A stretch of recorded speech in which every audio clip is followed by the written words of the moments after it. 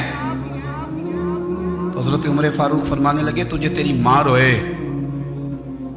ابو بکر تجھ سے بھی افضل تھے، تیرے باپ سے بھی افضل تھے، اور صدیق اکبر مجھ سے بھی افضل ہے اور میرے باپ سے بھی افضل ہے. یہ تو کس طرح کی بات کر رہا ہے؟ یہاں ہر شے ہضم نہیں ہو جاتی، فوری طور پہ لوگ ڈکار بھی پورا نہیں لیتے. قرآن مجید نے کہا فَلَا تُزَكُّوا أَنفُسَكُمْ هُوَ أَعْلَمُ بِمَنِ اتَّقَىٰ. اپنے منہ سے نہ کہو میں پاک صاف ہوں، اللہ زیادہ بہتر جانتا ہے کہ تم میں سے پرہیزگار کون ہے. اپنے منہ سے تعریفیں کرتے کراتے ہو، یہ مزاج چھوڑ دیں.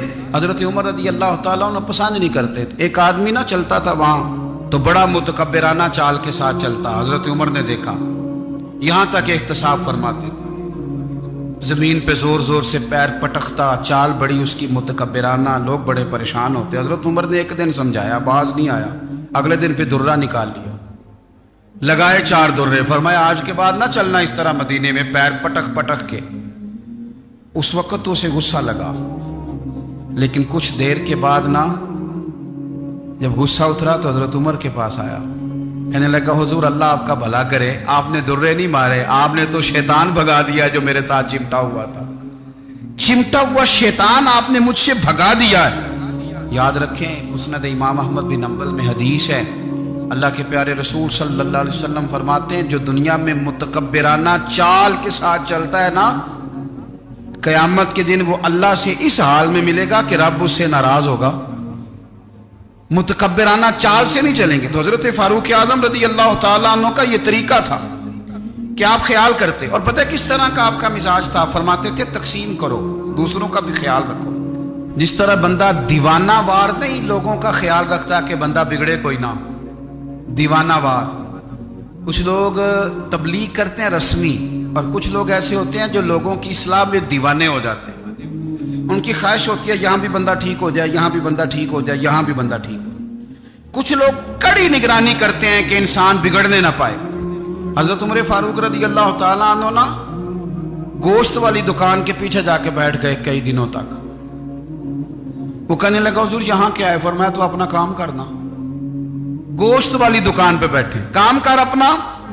نگرانی کرنے لگے حضرت عمر. پھر آپ نے نا وہ بندے پکڑ لیے. کون؟ جو 2 دن مسلسل گوشت خریدنے آئے، پکڑ کے کھڑا کر لیا. فرمایا تو کل بھی گوشت لینے آیا تھا؟ حضور ہاں. فرمایا آج پھر کھائے گا؟ حضور جی. تو آپ فرمانے لگے کیا تیرے محلے سے غربت ختم ہو گئی ہے؟ تیرے رشتہ دار سارے پیٹ بھر کے کھاتے ہیں، تو 2 دن گوشت لینے آتا ہے؟ فرمایا آج کے بعد مسلسل گوشت لینے آیا تو درے سے ماروں گا، خبردار یہ کام نہ کرنا. یہاں تک نظام احتساب کا جب خیال رکھا جائے پھر حالات بگڑا نہیں کرتے، پھر وہ قابو میں رہا کرتے. حضرت عمر فاروق رضی اللہ تعالیٰ عنہ اس ترتیب کے ساتھ اصلاح کرتے، اس ترتیب کے ساتھ. سیدنا فاروق اعظم رضی اللہ تعالیٰ عنہ کی ایک بات آخر میں عرض کرنی ہے، وہ میں بھی اپنے اوپر لاگو کروں، آپ بھی غور کریں. حضرت عمر فاروق رضی اللہ تعالیٰ عنہ نے نا خط لکھا حضرت ابو موسیٰ اشعری کو.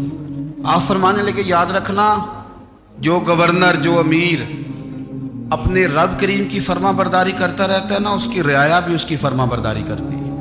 اور جو لوگ اپنے رب کریم کی فرما برداری چھوڑ دیتے ہیں، پھر جنہوں نے ان کی فرما برداری کرنی ہوتی ہے وہ ان کی فرما برداری چھوڑ دیتے ہیں. آپ نے سپہ سالاروں کو خط لکھے تھے، فوج کے جو جرنیل تھے، کمانڈو تھے، ان کو خط لکھے تھے. فرمایا جو سپاہی نماز نہیں پڑھتا اسے فوج سے نکال دو.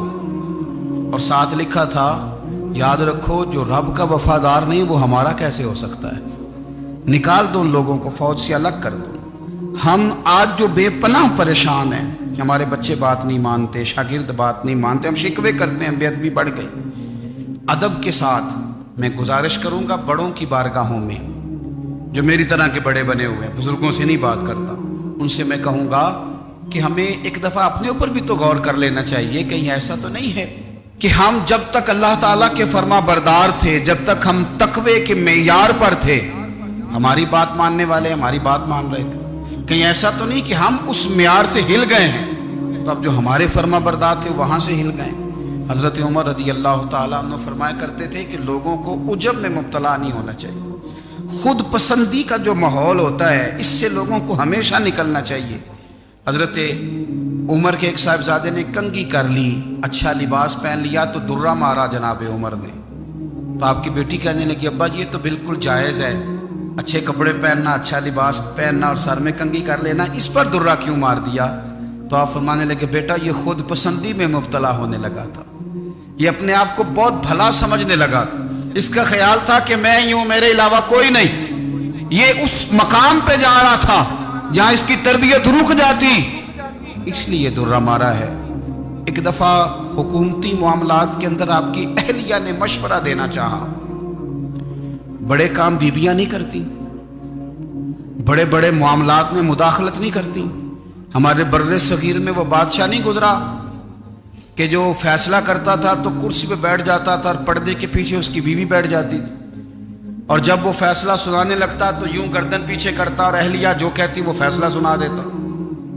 لیکن ایک دفعہ خاتون نے ایک آدمی کو حضرت عمر نے معزول کیا تو آپ کی اہلیہ نے، اس آدمی کی اہلیہ حضرت عمر کی اہلیہ سے ملی ہوں گی، تو خاتون نے ذرا سفارش کرنی چاہیے، تو جناب عمر فاروق رضی اللہ تعالیٰ عنہ کے ہاتھ میں عصا تھا، ڈنڈا تھا، 2-3 دفعہ زمین پہ مارا، فرمایا تمہیں کس نے اجازت دی ہے حکومتی معاملات میں مشورہ دینے کی؟ یہ مشورہ مولا علی دیں گے یا عثمان غنی دیں گے؟ آپ کو کس نے اجازت دی؟ وہ حکومتی معاملات، وہ مسلمانوں کا اجتماعی معاملہ، وہ مسلمان دیکھیں، آپ کو اس میں آنے کی اجازت نہیں ہے۔ جو آپ کی ذمہ داریاں ہیں، آپ کے حقوق ہیں، ان پر آپ بات کریں۔ تو بھائی نظام میں احتساب اپنی ذات سے شروع کریں۔ ہماری اولادیں، ہمارے بچے، وہ باہر سے انہوں نے زیادہ اثر نہیں لیا، ہم نے انہیں بتایا ہے کہ ہم بڑے غریب ہیں، ہم بڑے مجبور ہیں، ہم تو بڑے کمزور ہیں، ہماری تو سنتا کوئی نہیں، یہ تو امیروں کا ملک ہے، اس میں تو فلانے کو اہمیت حاصل ہے۔ ان باتوں نے ہمارے بچوں کو کمزور کیا ہے، ان باتوں نے ہمارے بچوں کے دلوں میں احساس کمزوری پیدا کیا ہے۔ آپ ان کو جینا سکھائیں، آپ ان لوگوں کو بتلائیں کہ رب کریم نے جو تمہارے لیے بہتر سمجھا وہ تمہیں اپنے فضل سے بڑا عطا فرمایا ہے۔ آپ ان کو ان کے مقام پر رہ کر خوددار اور قناعت پسند ہونا سکھائیں، آپ یقین کریں گھر امن والا بن جائے گا۔ بچے اگر بھنا ہوا گوشت کھا رہے ہوں اور پھر بھی لاڑی رہے ہوں کہ مسالہ میری مرضی کا نہیں، سٹائل میری مرضی کا نہیں، ٹیسٹ میری مرضی کا نہیں، یہ والا گوشت میں نے نہیں کھانا، یہ اس طرح کر کے بھنا ہوتا تو پھر میں نے کھانا تھا، وہ زیادہ خوفناک صورتحال ہو جاتی ہے۔ لیکن اگر ابا جی، اماں جی، گھر والے کھیتوں میں کام کر رہے ہوں اور بچے اچار کے ساتھ روٹی لے کے جائیں اور بننے پہ بیٹھ کے، پھٹے پہ بیٹھ کے وہ پھر کھانا شروع کریں، اور جب وہ اچار آئے اور وہ ایک دوسرے کو کہیں کہ آج تو 2 کلے ہو گئے میرے کام کے، اس دفعہ تو دیکھنا ہماری فصل کتنی شاندار ہوگی، ایک دوسرے کو دیکھ دیکھ کے وہ ہنسیں اور مسکرائیں اور ان کی باتوں میں لذت ہو، اور پھر وہ کہیں کہ آم بڑے اچھے مل گئے تھے، دیکھو اچار کتنا سونا آ گیا ہے، دیکھو یہ کس قدر زیادہ اچھا ٹیسٹ ہے، تیل بھی بڑا اچھا ہے، گل بھی بڑے وقت پہ گیا ہے۔ آپ یقین کریں یوں لگتا ہے کہ کائنات کی سب سے بہترین روٹی یہ لوگ کھا رہے ہیں۔ یہ سوچ حضرت عمر نے ہمیں دی ہے، یہ فکر جناب عمر نے ہم تک پہنچائی ہے۔ اللہ ہمیں سمجھنے کی توفیق عطا فرمائے۔ آخر دعوایا ان الحمدللہ رب العالمین۔ بول اٹھا کافر، بول اٹھا، اگر 6 مہینے عمر دنیا میں اور رہتے تو دنیا میں کوئی کافر موجود نہ ہوتا۔ 6 مہینے، اور جب اس بطل جلیل کا جنازہ اٹھا، اللہ بخاری پڑھیے نا، اللہم ارزقنا شہادت فی سبیلک، اللہ بسترے کی موت نہ دینا، شہادت کی دینا۔ عمر شہید ہوئے، مسجد نبوی میں نماز پڑھاتے، اور جب جنازہ اٹھا تو مدینے کا پھر پیچھے جو دلیر بچے وہ مولا علی تھے۔ مولا علی، جناب عمر کا جنازہ اٹھا تو سب سے پہلی ہائے جو نکلی وہ حضرت علی کی زبان سے نکلی، اور حضرت علی کی ساری داڑھی آنسوؤں سے بھر گئی۔ لوگوں نے کہا کہ علی کیا ہوا؟ فرمانے لگے تم دیکھ نہیں رہے جنازہ کس کا اٹھا ہے؟ پلٹ کے دیکھو تو صحیح، پتہ نہیں یہ کون گیا ہے؟ کہ حضور کیا ہوا؟ اب فرمانے لگے عمر اس طرح کے کام کر کے گیا ہے، اب ان کے رستوں پہ کون چلے گا؟ کون اس کے جگر راہ وفا میں میں نقش ایسے چھوڑ آیا ہوں، میں جس منزل سے گزرا ہوں وہ اب تک یاد کرتی ہے۔ حضرت علی حضرت عمر کے جنازے پہ کھڑے ہو کے کہتے ہیں اللہ